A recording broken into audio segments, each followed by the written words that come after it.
ছোঁয়ার সিজন 2-তে কি তাহলে সত্যি এই পর্বটি থাকবে? বিস্তারিত জানতে ভিডিওতে লাইক দিয়ে সাবস্ক্রাইব করে শেষ পর্যন্ত দেখতেই থাকুন। অনুরাগের ছোঁয়া প্রথম সিজন থেকেই দর্শকের হৃদয়ে আলাদা জায়গা করে নিয়েছিল তার আবেগঘন গল্প, সম্পর্কের জটিলতা আর নিঃশব্দ ত্যাগের জন্য।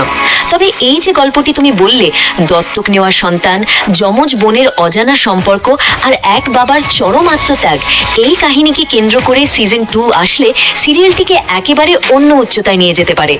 সিজন 2 এর সবচেয়ে বড় শক্তি হলো গোপন সত্যের বিস্ফোরণ। অতনু বাবুর চরিত্র এখানে একটি নিঃশব্দ নায়ক, যিনি নিজের জীবনভর অপরাধবোধ বয়ে নিয়ে গেছেন শুধুমাত্র স্ত্রী ও পরিবারের মানসিক সুস্থতার জন্য। বারবার মৃত সন্তান প্রসবের যন্ত্রণায় ভেঙে পড়া স্ত্রীর কাছে সত্য লুকিয়ে তিনি যে সিদ্ধান্ত নেন, তা নৈতিকভাবে জটিল হলেও আবেগের দিক থেকে অত্যন্ত মানবিক। সুদীপা ও সুরূপার সম্পর্ক এখানে সিজন 2 এর হৃদয়। এতদিনের বন্ধুত্ব, টান, অজানা আপন ভাব সবকিছু হঠাৎ করে নতুন অর্থ পায় যখন জানা যায় তারা যমজ বোন। এই টুইস্ট শুধু চমক নয়, দর্শকের চোখে জল এনে দেওয়ার মতো গভীর।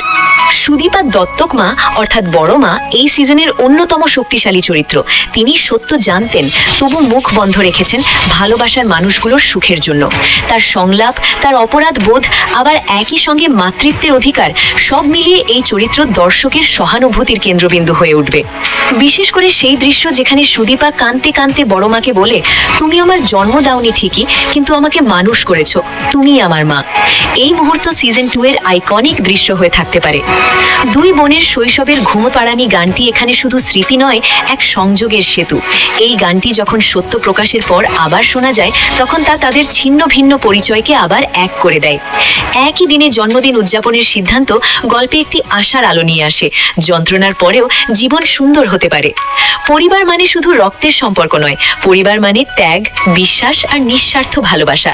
এই সিজন দর্শককে কাঁদাবে, ভাবাবে এবং সম্পর্কের সংজ্ঞা নতুন করে বুঝতে শেখাবে। সিজন 2-তে কি তাহলে সত্যি এই পর্বটি থাকবে? তোমাদের কেমন লাগবে কমেন্ট করে জানাও।